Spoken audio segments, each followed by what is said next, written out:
नमस्कार, भारत एट 7 में आप सभी का स्वागत है। मैं हूं निखिल सिंह। भारत एट 7 यानी खबर राज्यों से पूरब से पश्चिम तक, उत्तर से दक्षिण तक, हर राज्य की खबर हम आप तक लेकर आते हैं। शुरुआत हेडलाइंस के साथ। प्रधानमंत्री ने लोक सेवकों को बताया विकसित भारत का शिल्पकार। लोक सेवा दिवस के अवसर पर प्रधानमंत्री ने कहा, हर सेक्टर में भारत को लहराना है परचम। सरकार और नागरिकों के बीच की दूरी समाप्त करने को बताया सफलता का मूल मंत्र।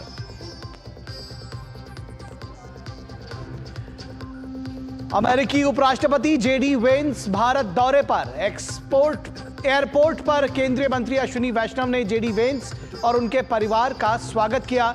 परिवार सहित वेंस ने अक्षरधाम मंदिर के किए दर्शन।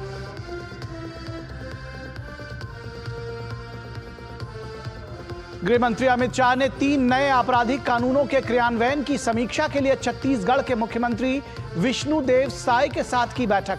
इन कानूनों के तहत अमित शाह पहले ही कई राज्यों के साथ कर चुके हैं समीक्षा।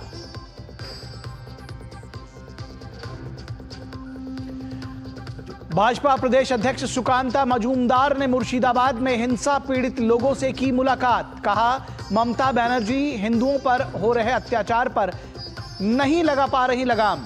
अग्निमित्रा पॉल ने की हिंसा की एनआईए जांच की मांग।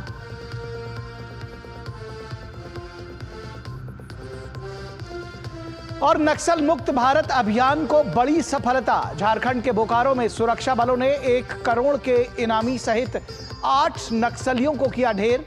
गृह मंत्री अमित शाह ने कहा, नक्सलवाद को जड़ से उखाड़ने के लिए जारी है अभियान।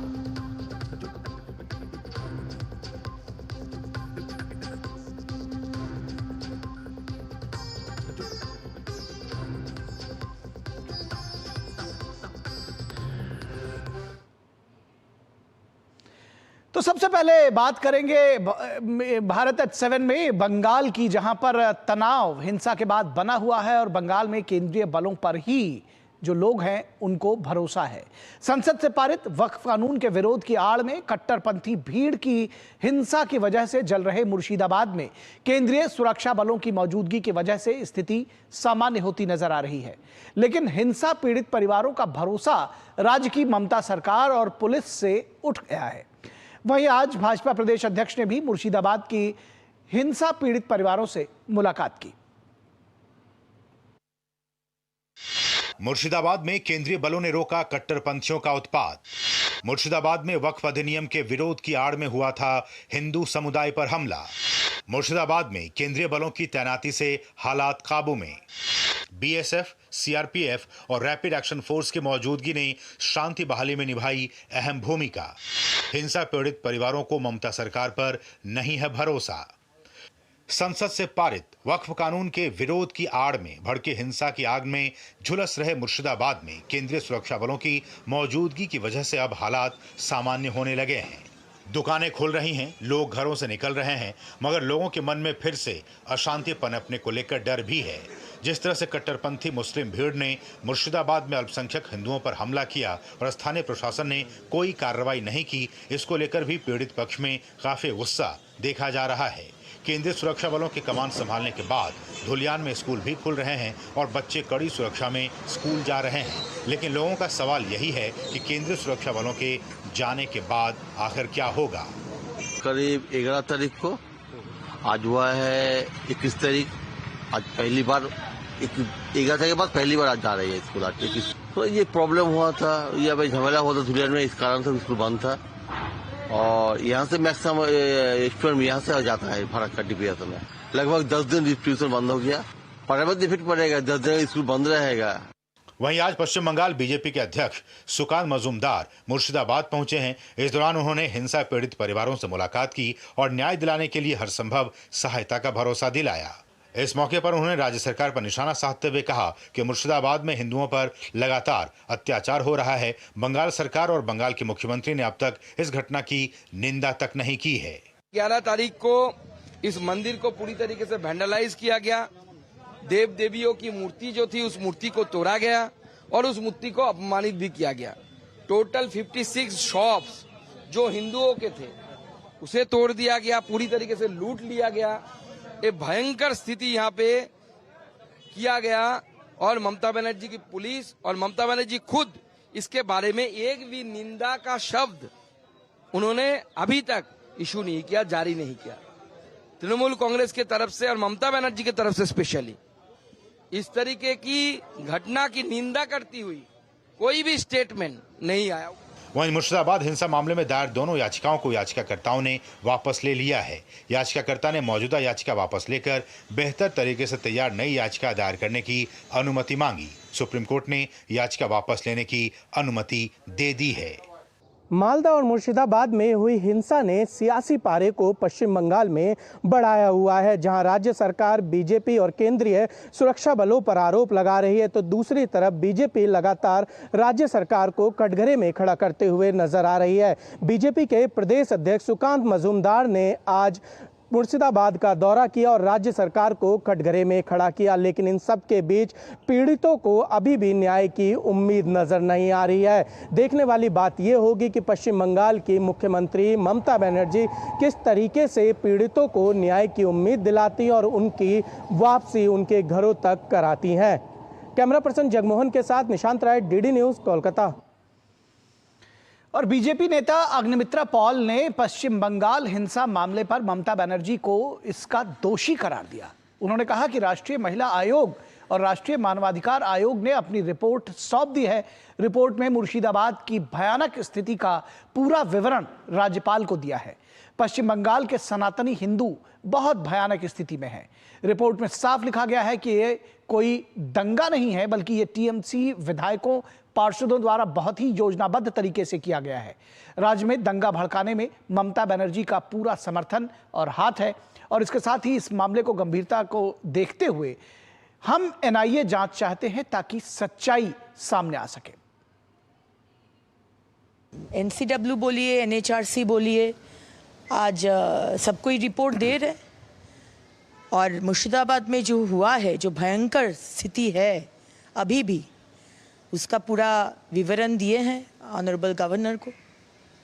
अभी देखना है कि आगे में क्या होता है, क्योंकि ये बहुत ही एक भयानक स्थिति में पश्चिम बंगाल के सनातनी हिंदू है।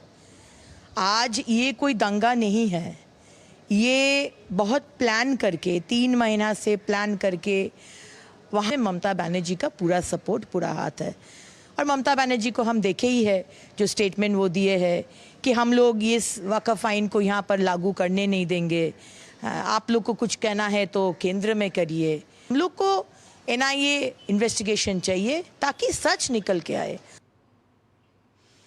और नक्सलियों के खिलाफ चलाए जा रहे अभियान के सुखद परिणाम अब सामने आने लगे हैं और सुकमा का बड़े सट्टी गांव नक्सल मुक्त घोषित किया गया है। देश को नक्सलवाद से मुक्त करने के मिशन में केंद्र सरकार को पहली बड़ी सफलता मिली है। छत्तीसगढ़ के सुकमा जिले का बड़े सट्टी गांव अब पूरी तरह से नक्सल मुक्त हो चुका है। सरकार की पुनर्वास नीति और सुरक्षा बलों की मुहिम रंग ला रही है। देखिए बस्तर से हमारे संवाददाता सोमेश पटेल की ये रिपोर्ट। सुकमा का बड़े सेट्टी बना नक्सल मुक्त होने वाला पहला गांव। बड़े सेट्टी ने 2021 में शांति की ओर बढ़ाया था पहला कदम। साल 2021 में सीएएफ का कैंप बड़े सेट्टी में हुआ था स्थापित। गृह मंत्री अमित शाह की नक्सलियों से मुख्यधारा में लौटने की अपील। सरकार का संकल्प 31 मार्च 2026 तक भारत होगा नक्सलवाद से मुक्त। छत्तीसगढ़ के नक्सल प्रभावित सुकमा जिले का बड़े सेट्टी गांव नक्सलवाद से मुक्त होने वाला पहला गांव बन गया है। सुकमा जिले का बड़े सेट्टी गांव वो इलाका है जो कभी नक्सल आतंकवाद का गढ़ था, अब पूरी तरह नक्सल से मुक्त हो गया है। यह गांव छत्तीसगढ़ का पहला ऐसा गांव बन गया है जहां नक्सलवाद की समाप्ति की आधिकारिक घोषणा की गई है। सरकार की नई आत्मसमर्पण पुनर्वास नीति और इलवद पंचायत योजना के तहत इस गांव के विकास के लिए 1 करोड़ रुपए दिए जाएंगे। बड़े सेट्टी गांव के सरपंच कलमू जोग का कहना है कि पहले हमारे गांव में डर और आतंक था, लेकिन अब नक्सल नहीं है। अब हम खेती करेंगे, गांव का विकास करेंगे। जो 1 करोड़ रुपए आए हैं इसका इस्तेमाल गांव को आगे बढ़ाने में होगा। 1 करोड़ रुपए हमारे पंचायत के लिए दे देंगे। अपने पंचायत में किसी बिजली होगी, सड़क होगी और आश्रम, हॉस्पिटल और जैसा सीसी रोड होगी, गली रोड होगी और गांव के लोगों को उठने बैठने के लिए पंचायत भवन, ऐसा चीज़ों पे मैं उस पैसों को खर्च करना चाहूँगा। केंद्र सरकार की आत्मसमर्पण और पुनर्वास नीति का असर अब जमीन पर दिखने लगा है। सुकमा में एक ही दिन में 33 नक्सलियों ने हथियार डाल दिए। इनमें से 11 बड़े सेट्टी पंचायत से थे, जिसके बाद पंचायत पूरी तरह नक्सल मुक्त घोषित किया गया। केंद्रीय गृह मंत्री अमित शाह ने सोशल मीडिया पर इस पंचायत के पूरी तरह नक्सल मुक्त होने की सूचना साझा की और छुपे हुए नक्सलियों से मोदी सरकार की आत्मसमर्पण नीति को अपनाकर यथाशीघ्र हथियार डालने और मुख्यधारा में शामिल होने की अपील की है। गौरतलब है कि 31 मार्च 2026 से पहले देश को नक्सलवाद के दंश से मुक्त करने का भारत सरकार का संकल्प है। बस्तर के आईजी सुंदरराज पी ने कहा कि हमारा लक्ष्य पूरे बस्तर क्षेत्र को इस समस्या से मुक्त करना है। हमारा अगला लक्ष्य पूरे बस्तर क्षेत्र को नक्सल मुक्त बनाना है। ऐसे और गांव से संपर्क किया जा रहा है जो मुख्यधारा में लौटना चाहते हैं।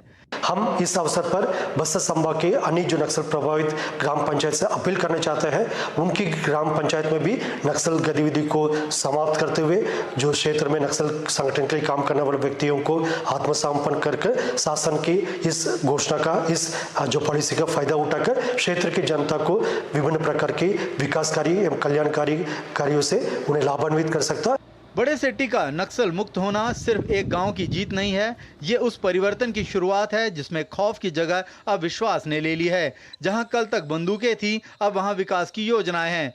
बंदूक छोड़कर गले लगाने की इस पहल ने छत्तीसगढ़ की उम्मीदों को नई राह दिखाई है।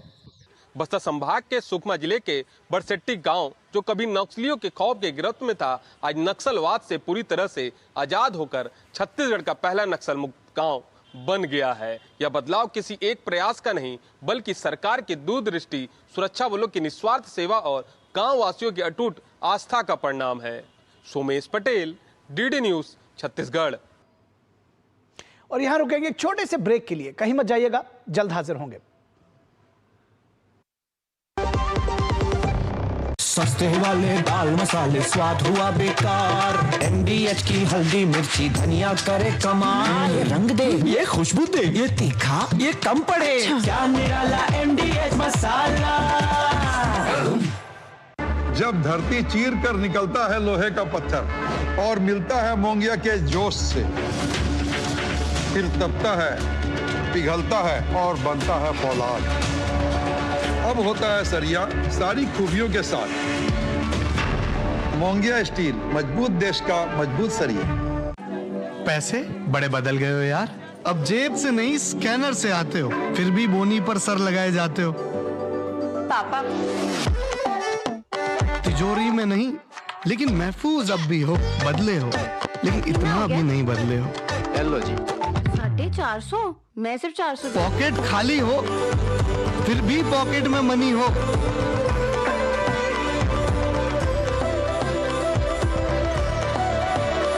मॉडर्न हो गए हो, लेकिन ख्याल अब भी सबका रखते हो, बदले हो, लेकिन इतना भी नहीं बदले हो। पैसों का तरीका जितना भी बदले, हमारे लिए उसकी कदर नहीं बदलेगी। भीम, भारत का भरोसा, भारत का अपना पेमेंट्स ऐप। जो लक्ष्य चुना था समझ आने लगा है। GLA यूनिवर्सिटी, उच्च लक्ष्य की निश्चित प्राप्ति। स्वागत है आपका ब्रेक के बाद। और बात झारखंड की, जहां जमशेदपुर में करणी सेना के राष्ट्रीय उपाध्यक्ष विनय सिंह की हत्या के बाद राज्य में राजनीतिक गलियारे से लेकर सड़कों तक उबाल है।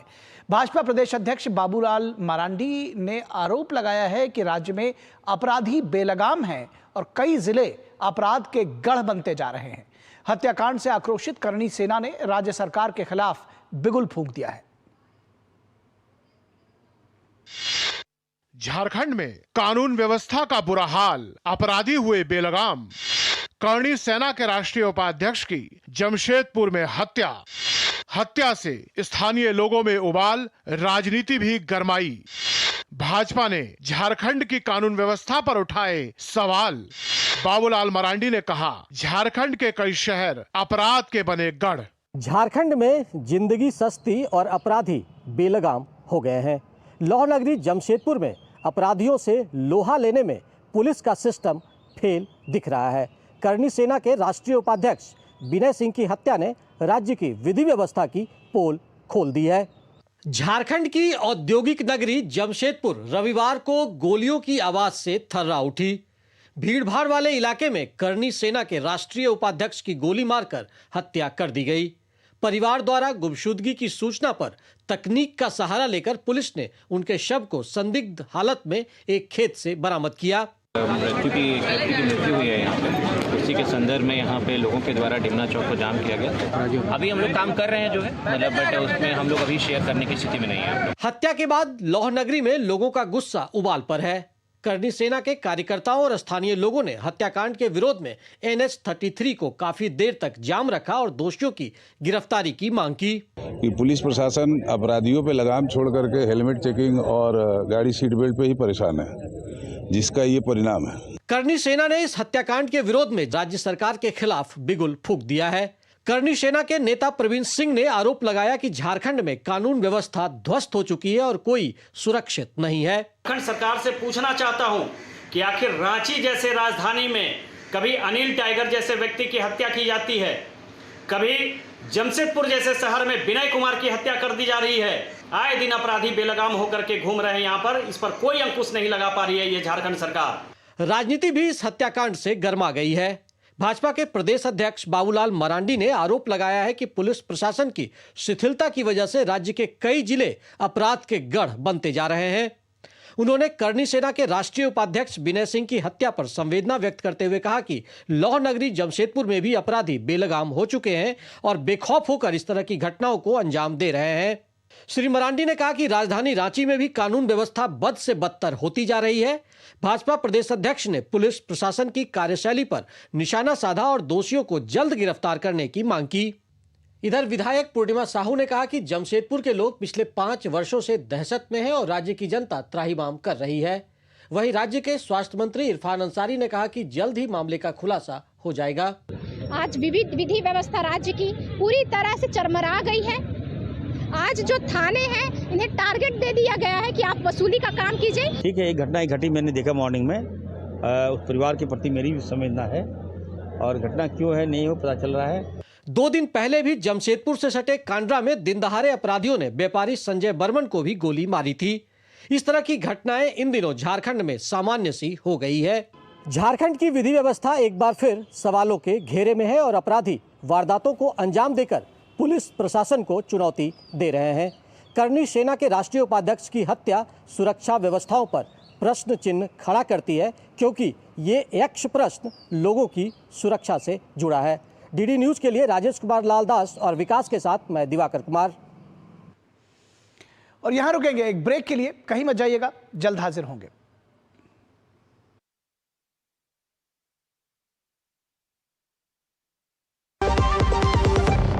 आपके घर के खाने में रेस्टोरेंट जैसा स्वाद ले आए MDH का शाही पनीर मसाला। पनीर को क्या मस्त बना डाला। हमारा डेजर्ट आ गया पर हमारी चैंपियन नहीं आई अब तक। बिल भरने के पहले तो आएगी ना। सुगंध क्या हो रहा है? बिल हो रहा है। चल अपना कार्ड दे। पिन दे। RBI कहता है अपना पिन, OTP, CVV या इंटरनेट बैंकिंग पासवर्ड किसी को ना दे। ऑनलाइन बैंकिंग सिर्फ अपने ही कंप्यूटर, मोबाइल और सिक्योर नेटवर्क से करें। हाँ, ये खाने की चैंपियनशिप थी क्या? RBI कहता है जानकार बनिए, सतर्क रहिए। मेरी पसंद, मेरी पसंद, मेरी पसंद, मेरी पसंद, हमारी पसंद, हम सबकी पसंद। मजबूत देश का मजबूत सरिया हो गया स्टील। शादी का किचन महके जहां, गोल्डी किचन किंग मसाले हो वहां। गोल्डी लाई है फ्रेश लॉक टेक्नोलॉजी जो रखे मसालों को हर समय फ्रेश। ब्रेक के बाद एक बार फिर आप सभी का स्वागत है। खबर राजस्थान से, जहां गर्मियों के आते ही पानी को लेकर आमजन की चिंता बढ़ने लगी है। लेकिन राहत की बात यह है कि इस बार बीसलपुर बांध में ये जो जल भराव है उसकी कुल जो क्षमता है वो 65% पानी है, जो बीते साल से 25% ज्यादा है। यानी पिछले साल ये कम था। बीसलपुर बांध जयपुर, अजमेर और टोंक की लाइफ लाइन मानी जाती है। ऐसे में इस बार इन जिलों के लोगों को पानी के लिए तरसना नहीं होगा। जयपुर, अजमेर और टोंक की लाइफलाइन बीसलपुर बांध। बीसलपुर बांध में मौजूद कुल भराव क्षमता का 66% पानी। राजस्थान के शहरों में गर्मी के दौरान पानी की कमी की चिंता हुई कम। मॉनसून के अच्छे रहने की मौसम विभाग की भविष्यवाणी। बारिश का आंकड़ा 87 सेंटीमीटर के दीर्घकालिक औसत का 105% रहेगा। राजस्थान की राजधानी जयपुर, अजमेर, टोंक सहित कई शहरों की लाइफलाइन बीसलपुर बांध से अच्छी खबर है। बांध में इस समय भराव क्षमता का 66% पानी है। ऐसे में भीषण गर्मी में भी बांध में मौजूद भरपूर पानी से राजस्थान के लाखों लोगों की प्यास बुझती रहेगी। वहीं साल 2024 में अच्छे मानसून बरसात के बाद इस साल के लिए IMD ने मानसून को लेकर 105% बरसात का पूर्वानुमान जारी किया है, जो कि पानी की समस्या से जूझते मरु प्रदेश के लिए राहत की खबर है।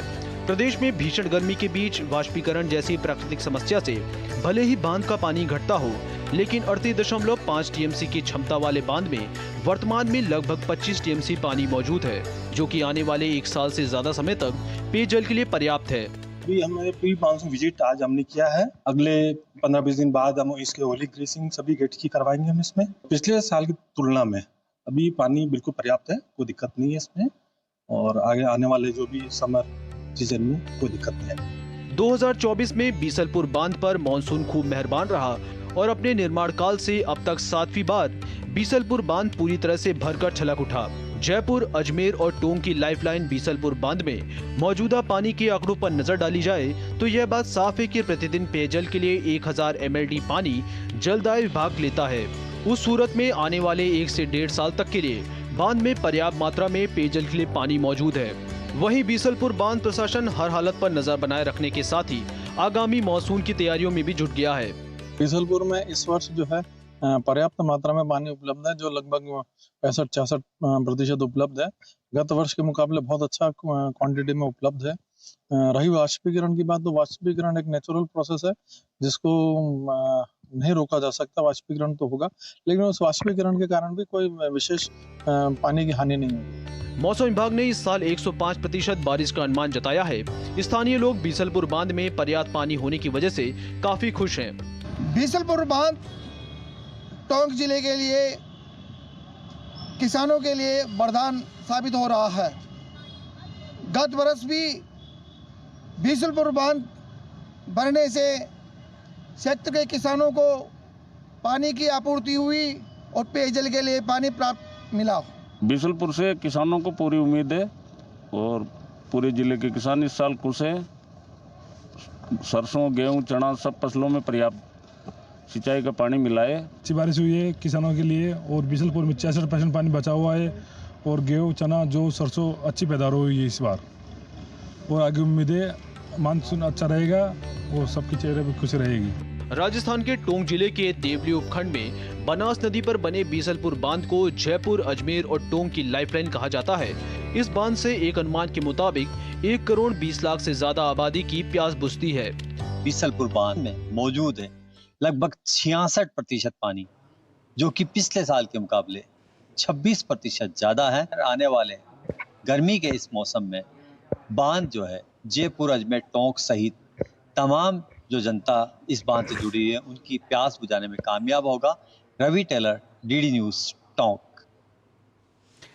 और अब बात करेंगे झारखंड की, जहां के बोकारो में सुरक्षा बलों को नक्सल के खिलाफ लड़ाई में एक बड़ी सफलता हासिल हुई है। सुरक्षा बलों ने मुठभेड़ में 8 नक्सलियों को मार गिराया। मारे गए नक्सलियों में एक की शिनाख्त भाकपा माओवादी संगठन के सेंट्रल कमेटी मेंबर प्रयाग माझी के रूप में हुई है। उस पर राज्य सरकार ने 1 करोड़ रुपए का इनाम रखा था। उसे नक्सल संगठन में विवेक के नाम से जाना जाता था। पिछले कुछ महीनों में वो गिरिडीह की पारसनाथ पहाड़ी के और आसपास के इलाकों में सक्रिय था। झारखंड के अलावा बिहार, छत्तीसगढ़ से लेकर ओडिशा तक में 100 से भी अधिक नक्सली वारदातों में उसका नाम सामने आया था। CRPF और पुलिस बल की संयुक्त टीम ललपनिया थाना क्षेत्र में लुगू पहाड़ी और उसकी तराई वाले जंगली इलाकों में सर्च ऑपरेशन पर निकली थी। इसी दौरान जंगल में छिपे नक्सलियों ने पुलिस और सुरक्षा बलों पर गोलीबारी शुरू कर दी। जवानों ने भी मोर्चा संभाला और जवाबी फायरिंग की। सर्च ऑपरेशन में CRPF और झारखंड पुलिस के जवान शामिल हैं। फिलहाल मुठभेड़ जारी है। मुठभेड़ में ये 3 लोगों के शव अभी फिलहाल बरामद किए गए हैं। झारखंड में इस वर्ष पुलिस और सुरक्षा बलों के साथ मुठभेड़ में अब तक कई नक्सली मारे जा चुके हैं। इसके लिए एक बहुत सफलतापूर्वक दिन है आज, और हमारी जांबाज फोर्सेस ने आज माओवादियों के गढ़ में घुस करके 8 माओवादियों को मार गिराया है, और उसमें हमारे को 4 इंसास, 1 SLR, 1 रिवॉल्वर और कुछ अन्य हथियार बरामद हुए हैं। और इस पूरे ऑपरेशन का टोटल जो श्रेय जाता है वो हमारी JJ, हमारी जिला पुलिस और हमारी CRPF, ये तीनों ने मिलकर के इस ज्वाइंट ऑपरेशन को किया इसमें। और केंद्रीय गृह मंत्री अमित शाह ने सरकार की तरफ से नक्सल खात्मे को लेकर एक बार फिर अपनी प्रतिबद्धता जताई। गृह मंत्री ने सोशल मीडिया प्लेटफॉर्म X पर अपने में ट्वीट किया कि नक्सलवाद को जड़ से उखाड़ने के लिए हमारा अभियान निरंतर जारी है। आज सुरक्षा बलों को नक्सलवाद को जड़ से उखाड़ने के लिए चल रहे अभियान में एक और महत्वपूर्ण सफलता मिली। झारखंड के बोकारो में लुगु हिल्स में मुठभेड़ में 8 माओवादी मारे गए, जिनमें एक शीर्ष स्तर का नक्सली विवेक, जिस पर 1 करोड़ रुपए का इनाम था, और 2 अन्य कुख्यात नक्सली शामिल हैं। हमारा अभियान जारी है और ये हमारे सुरक्षा बलों के प्रयासों से हुआ है। तो भारत एट 7 के इस अंक में बस इतना ही। आगे देखिए पूरा सच प्रखर के साथ। हमें दीजिए इजाजत। नमस्कार।